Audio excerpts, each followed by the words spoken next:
Fala meu guerreiro, fala minha guerreira, estamos aqui de volta para dar continuidade ao nosso curso de resolução de questões. E o nosso papo hoje, pessoal, é sobre crimes contra o patrimônio. Sabemos que essa temática é muito cobrada pela FGV, é um assunto que despenca, então é importante que a gente tenha uma afinidade maior com esse assunto para que a gente possa tombar a banca. Então, vem comigo, vamos continuar a nossa resolução.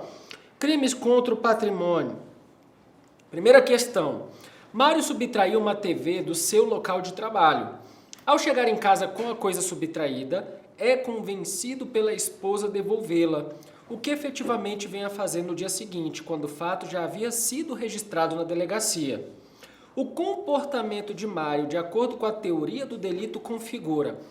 Pessoal, o que a gente não pode esquecer é aquela linha que a gente já bateu um papo, o iter criminis. E quando a gente fala de crime contra o patrimônio sem violência ou grave ameaça, um dos institutos que recai é o arrependimento posterior.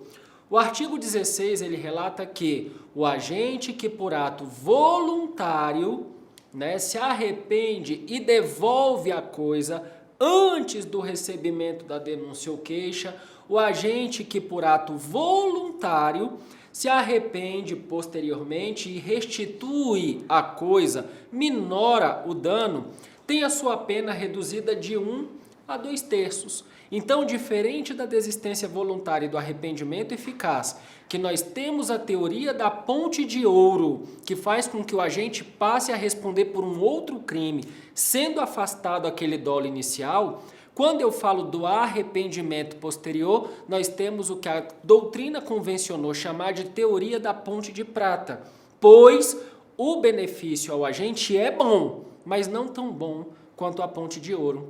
Visto que, por exemplo, quando eu falo da desistência voluntária ou do arrependimento eficaz, o cara já está com o pezinho lá no tribunal do júri.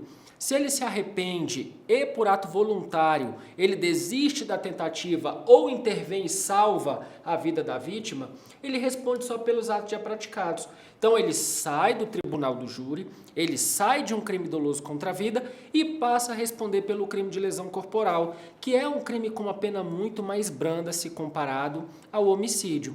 Já quando eu falo da ponte de prata, que é o arrependimento posterior, há um mero reflexo na dosimetria da pena. Ele responde por aquele crime que ele queria praticar, o dolo que ele queria efetivamente foi consubstanciado na conduta, contudo, a lei, por conta do arrependimento posterior dele, dá aquele abrandamento. Então, na terceira fase da dosimetria, nós temos uma redução de pena de 1 a 2/3, conforme preconiza o artigo 16 do Código Penal. Joinha? Então, vamos analisar os itens e ver por que está certo e por que está errado. Vem comigo. Então, o comportamento de Mário, de acordo com a teoria do delito, configura, letra A, desistência voluntária, não podendo ele responder por furto. Falsa. Falsa porque não se trata aqui de desistência voluntária. A desistência voluntária, ela se opera na fase da execução antes da consumação. O arrependimento eficaz, da mesma forma, se opera entre a execução e a consumação. Não se chega à consumação quando se tem desistência voluntária ou arrependimento eficaz. Já o arrependimento posterior, ele ocorre após a consumação. Por essa razão, ele não é admitido em crimes com violência ou grave ameaça. Observem que aqui Mário já tinha consumado a subtração. Mário já tinha praticado o furto. Lembrando que a teoria da consumação do delito nos crimes contra o patrimônio trata aí a teoria da amótio. E o que é isso, Anderson? A amótio é a inversão da posse que não precisa mais ser mansa e pacífica. Não há mais necessidade da posse desvigiada para a consumação do crime. Beleza, pessoal?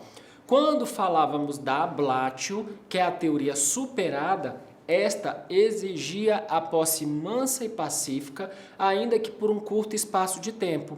Ou, como diziam os doutrinadores e os tribunais, que a posse fosse desvigiada, ainda que por um curto espaço de tempo. Como eu estou falando em arrependimento posterior, O crime já está consumado, eu não estou nem discutindo mais se consumou ou não. O problema já deixou muito claro que a consumação foi efetivada.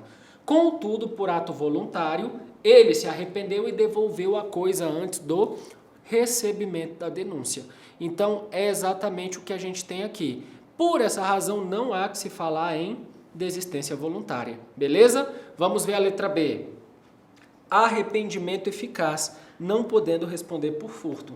Não tem como ser arrependimento eficaz, pessoal. Como dito, aqui ele já havia consumado a conduta, ok? No arrependimento eficaz e na desistência voluntária não há que se falar em consumação. Ocorrem em momentos anteriores à consumação. O arrependimento posterior ocorre em momento posterior à consumação do delito. Joia? Vamos para a letra C. Letra C, arrependimento posterior, com reflexo exclusivamente no processo dosimétrico da pena. É exatamente o que preconiza o artigo 16 do Código Penal. Quando a gente fala de arrependimento posterior, nós estamos falando de uma causa de redução de pena de 1 a 2/3, que ocorre na terceira fase da dosimetria. Pelo artigo 68 do Código Penal, o sistema de dosimetria de pena é trifásico. Primeira fase, o juiz analisa as circunstâncias judiciais. Segunda fase, agravantes e atenuantes. Terceira fase, ele analisa causas de aumento e diminuição. Como o arrependimento posterior é uma causa de diminuição de pena, ele vai acontecer na terceira fase do sistema dosimétrico de pena. Lembrando, pessoal, que na primeira fase não pode ficar acima do máximo nem abaixo do mínimo. Na segunda fase, nem acima do máximo, nem abaixo do mínimo. Súmula 231 do STJ.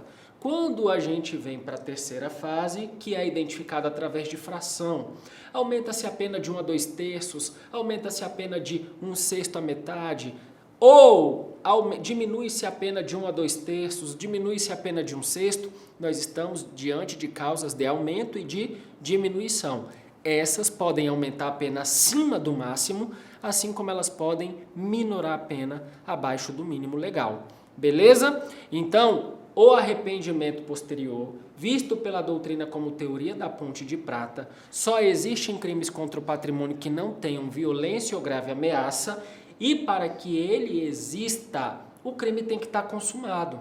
Ele acontece após a consumação e o reflexo dele se dá meramente na dosimetria da pena, diferente da desistência voluntária e do arrependimento eficaz, que se opera no dolo do agente, que se opera efetivamente na consequência do delito.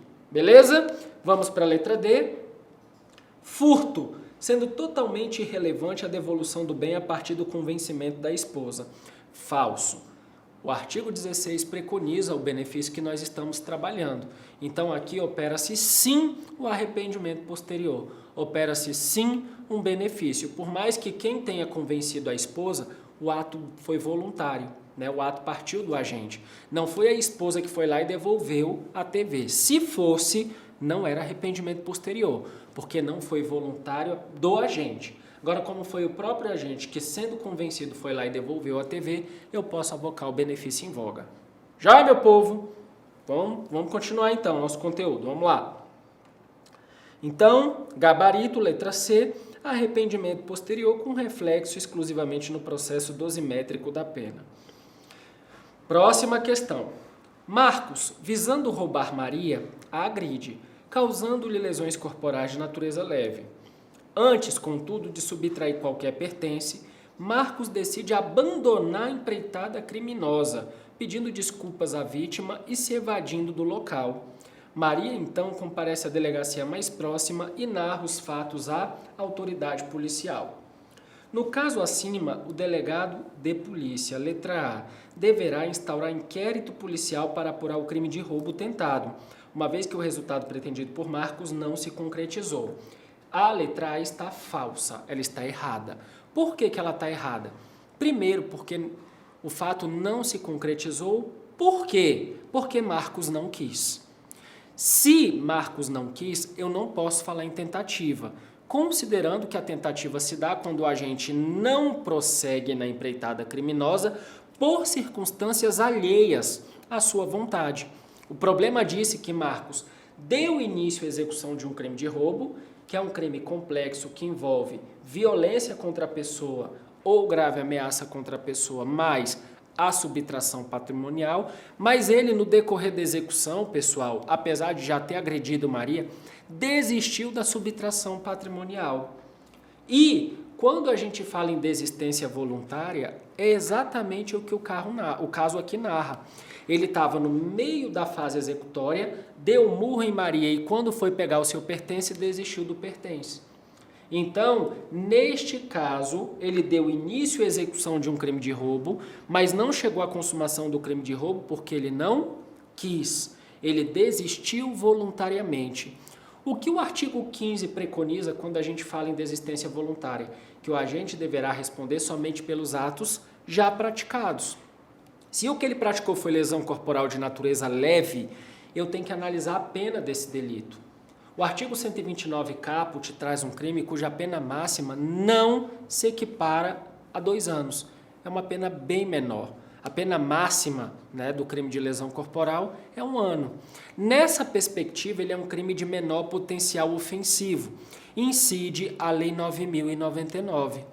E a Lei 9.099, no artigo 69, ela diz que os delitos de menor potencial ofensivo, eles são averiguados, o procedimento administrativo que vai dar origem à investigação aos crimes de menor potencial ofensivo é o TCO, termo circunstanciado. Então essa questão ela está errada porque ela fala em inquérito policial. Não é inquérito policial porque o delito que se afigura no caso em análise não é tentativa de roubo, e sim lesão corporal. Ele deu início ao crime de roubo, voluntariamente desistiu da subtração e, por haver a desistência voluntária, ele responde só pelos atos já praticados, quais sejam lesão corporal de natureza leve. Então, nessa perspectiva, eu estou diante de um crime de menor potencial ofensivo que é apurado por termo circunstanciado, não por inquérito policial. Joia? Então, a letra A está errada. Vem comigo. Letra B. Nada poderá fazer, uma vez que houve a desistência voluntária por parte de Marcos. Sim, houve a desistência voluntária. E o artigo 15 diz que quando há a desistência voluntária, o agente responde pelos atos já praticados. E ele bateu no rosto de Maria. Ele causou lesão corporal de natureza leve. Então, o delegado pode sim agir. Como? Instaurando, baixando um termo circunstanciado para apurar o crime de menor potencial ofensivo em relato. Beleza, pessoal? Vamos para a letra C, vem comigo. Letra C. Deverá lavrar termo circunstanciado pelo crime de lesões corporais de natureza leve. Perfeito. É a nossa questão que está certa, é o nosso item certo. Tá? Isso vai acontecer em virtude do Instituto da Desistência Voluntária. Ele deu início à execução do crime de roubo, mas antes de providenciar a subtração do patrimônio, ele desistiu. É o que a gente chama de tentativa abandonada. Então, ele abandonou a execução do roubo e foi embora. Responde pelos atos praticados, quais sejam lesão corporal. A lesão corporal é um crime de menor potencial ofensivo, portanto, é apurado por termo circunstanciado. Joia? Então, esta é a assertiva correta. Vamos ver porque a próxima está errada. Letra D. Nada poderá fazer, uma vez que houve arrependimento posterior por parte de Marcos. Misericórdia. Neste caso, nem sequer poderíamos falar em arrependimento posterior, porque ele deu início à execução de um crime de roubo. E o artigo 16 fala, nos crimes que não são praticados mediante violência ou grave ameaça. Ele já começou agredindo a moça. Então, de cara, eu já tinha que eliminar a letra D. Beleza? Então, vamos para o nosso gabarito. Letra C. Deverá lavrar termo circunstanciado pelo crime de lesões corporais de natureza leve. Próxima questão. No dia 29/4/2011, Júlia, jovem de apenas 20 anos de idade, praticou um crime de lesão corporal leve, pena 3 meses a 1 ano, em face de sua rival na disputa pelo amor de Tiago. A representação foi devidamente ofertada pela vítima dentro do prazo de 6 meses. Contudo, a denúncia somente foi oferecida em 25/4/2014. Em 29/4/2014, foi recebida a denúncia em face de Júlia, pois não houve composição civil, transação penal ou suspensão condicional do processo. Nesta hipótese, vamos lá, pessoal, em primeiro lugar, sempre que a questão trouxer data de nascimento da pessoa, a pena máxima do crime imputado ao agente, todas essas informações, principalmente quando a gente fala em recebimento da denúncia, é bom ficar atento a uma causa extintiva de punibilidade chamada de prescrição da pretensão punitiva, tá? Quando a gente tiver esses dados, já fiquem atentos. Vamos analisar o seguinte. No dia 29/4/2011, Júlia, de 20 anos de idade, praticou o crime de lesão corporal leve, pena 3 meses a 1 ano. Como é que eu faço para poder calcular o prazo prescricional de um crime? A primeira coisa que eu vou fazer é olhar a pena máxima desse crime nos termos lá do artigo 109 do Código Penal, tá? Eu olho a pena máxima e vou para o 109 para analisar o prazo que esse crime leva para prescrever. Quando a pena máxima de um crime é de 1 ano, o artigo 109 diz que esse crime prescreve em 4 anos. Contudo, o artigo 115 do Código Penal relata que quando na data do fato o agente é menor de 21 anos ou na data da sentença maior de 70, e aí é importante falar que se o agente na data do fato é maior de 70 também se aplica, visto que o Código diz o seguinte: se na data da sentença ele for maior de 70, o prazo é contado pela metade. Se na data do fato ele é maior de 70, quantos anos ele vai ter na data da sentença? Bem mais de 70. Então, nessa perspectiva, pessoal, como é que eu interpreto o 115? Se na data do fato o agente é menor de 21 anos ou maior de 70 anos, ou se quando na sentença ele for maior de 70 anos, o prazo é reduzido pela metade. Então, lá no 109, eu tenho uma tabela de prazo prescricional, que é a perda do direito de punir do Estado. Então, por exemplo, o homicídio ele prescreve em 20 anos. Se o agente na data em que ele comete o crime é menor de 21, o Estado tem 10, porque esse prazo é reduzido de metade. A lesão corporal leve tem pena máxima de 1 ano. Se eu for lá para o 109, ele vai me dizer que quando a pena máxima do crime é até 1 ano, né, nos termos como a gente está analisando aqui, ele prescreve em 4. Contudo, se o agente é menor de 21 anos na data do fato, o que é 4 cai para 2, que é exatamente aqui. A agente que agrediu a outra na data do fato contava com 20 anos, então menor de 21. O que isso quer dizer? Eu tenho um crime de lesão corporal que aconteceu no dia 29 de abril de 2011 e esse crime prescreve em 2 anos. Tá, Anderson, prescreve de quando a quando? O prazo inicial, o marco inicial da prescrição de um crime é regulado pelo artigo 111. Em regra, o prazo prescricional de um crime começa a correr do dia em que ele se consumou, conforme diz o artigo 111, inciso 1 do Código Penal. Então, se o crime se consumou no dia 29 de abril de 2011, a prescrição é regulada pelo Código Penal. Ela é um instituto de direito material. Como é que eu conto prazo penal? Conforme manda o artigo 10. Incluo o dia do início e excluo o dia do final. Então, se o primeiro dia foi 29, o último dia é 28. Porque eu incluo o dia do início e excluo do final. Observe que o crime prescreve em 4. Ela é menor de 21, cai para 2. Então, o crime prescreve em 2 anos. O crime aconteceu no dia 29 de abril de 2011. 2 anos daria 29 de abril de 2013. Só que, como eu disse, no prazo prescricional, eu incluo o dia do início e excluo do final. Se o dia do início é 29, o último dia vai ser 28. Então, observem que ela praticou o crime no dia 29 de abril de 2011. Qual o último dia para o Estado exercer o direito de punir? 28 de abril de 2013. Então, o marco inicial da prescrição é trazido pelo 111, data do fato. E o marco interruptivo? Data do recebimento da denúncia. conforme manda o artigo 117, inciso 1 do Código Penal. Então, só fazendo um esqueminha, vem comigo aqui. Olha só, ela praticou o crime no dia 29 de 4 de 2011, era menor de 21 anos na data do fato. Então, qual o prazo final que o Estado teria para receber a denúncia, que é o próximo marco interruptivo nos termos do artigo 117, inciso 1? Vamos para cá, dia 28 de 4 de 2013. Ou seja, excluo o dia do final, mantém o dia do início, excluo o dia do final, o mês nunca vai mudar, vai manter o mesmo, e o que prescrevi em 4 anos, pelo artigo 115, caiu para 2. Então, 2011 mais 2 dá 2013.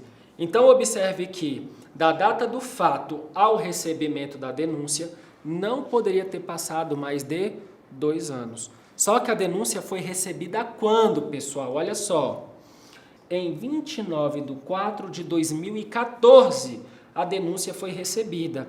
E o marco interruptivo aqui é o artigo 117, inciso 1. Recebimento da denúncia. A denúncia, então, foi recebida bem depois do período em que ela poderia ter sido recebida, pois a autora era menor de 21 anos. Nós temos aqui um instituto da prescrição da pretensão punitiva da pena em abstrato. Então, vamos ver. Nesta hipótese, letra A, poderá ser requerido pelo advogado de júri o reconhecimento da prescrição pela pena ideal, pois, entre a data dos fatos e o recebimento da denúncia, foram ultrapassados mais de 3 anos. Não, não é pela pena ideal. Eu estou falando aqui da pena máxima em abstrato. Letra B, deverá, caso aplicada ao final do processo a pena mínima prevista em lei, ser reconhecida a prescrição da pretensão punitiva retroativa, pois, entre a data dos fatos e o recebimento da denúncia, foram ultrapassados mais de 3 anos. Falso. Para reconhecer a prescrição da pretensão punitiva, precisa que o processo vá até o fim sem o crime ter prescrito e haja uma pena em concreto. Aqui o processo não pode nem prosseguir, porque ele já prescreveu com a pena máxima. Imagina se for aplicada uma pena concreta, que certamente vai ficar abaixo dela. Letra C. Não foram ultrapassados 3 anos entre a data dos fatos e do reconhecimento da denúncia, pois o prazo prescricional tem natureza essencialmente processual e não material. Aqui está muito errado. Primeiro, porque a natureza da prescrição é material, não é processual. E, por fim, deverá ser reconhecida de imediato a prescrição da pretensão punitiva pela pena em abstrato. É exatamente o que a gente conversou aqui, tá, pessoal? Então, prescrição é um tema muito complexo, é um tema que exige pra caramba, a gente precisa estar muito antenado nisso para poder não errar na hora da prova, mas o que é importante lembrar, como é que eu conto a prescrição da pretensão punitiva da pena máxima em abstrato? Eu pego a pena máxima do delito, vou para o 109, olho em quanto tempo aquele crime prescreve, tá ok? Vejo a natureza do crime, vou para o 111 para saber a data do início e vou para o 117 para ver a data do marco interruptivo. Então, a lesão corporal, o prazo é contado do dia em que o crime se consumou. O crime se consumou hoje, eu incluo o dia do início e vou excluir o dia do final. Se hoje é 30, o último dia é 29. Se hoje é 15, o último dia é 14. Se hoje é 10, o último dia é 9. E aí eu tenho que analisar a data da idade do agente na data do fato. Se ele é menor de 21 anos ou maior de 70, o prazo lá do 109 é reduzido pela metade. Então aqui era uma lesão leve cuja pena máxima 1 ano. 1 ano pelo 109 prescreve em 4. Como ela era menor de 21 anos na data do fato, 4 cai para 2, porque reduz pela metade. Então eu vou contar 2 anos de quando a quando? Data do fato, recebimento da denúncia. Então, se o fato foi 29 de abril de 2011, o marco interruptivo, que é o recebimento da denúncia, tinha que acontecer até o dia 28 de abril de 2013. Só que a denúncia só foi recebida em 2014, o que mostra que o crime prescreveu. Se ela não fosse menor de 21 anos, aí o marco interruptivo não teria ocorrido, porque aí seriam 4 anos, 29 de 4 de 2011, a denúncia poderia ser recebida até o dia 28 de abril de 2015. Mas como ela era menor de 21 anos, eu aplico o 115, que foi o que aconteceu aqui na questão. Ok? Então, correto, gabarito, letra D. Vamos confirmar.